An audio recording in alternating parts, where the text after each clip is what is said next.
نیروهای مسلح مایه امنیت ইরানের যুক্তরাষ্ট্র ইসরায়েলের সমন্বিত হামলায় দেশটির সর্বোচ্চ নেতা আয়াতুল্লাহ আলী খামেনি নিহত হয়েছেন।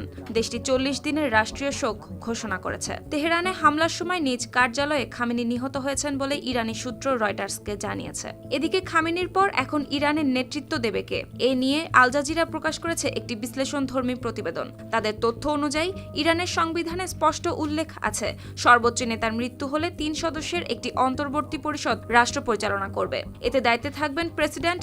৩৪ ৩৫ সানবিট ১ চামচে ৩০+ বাসন পরিষ্কার।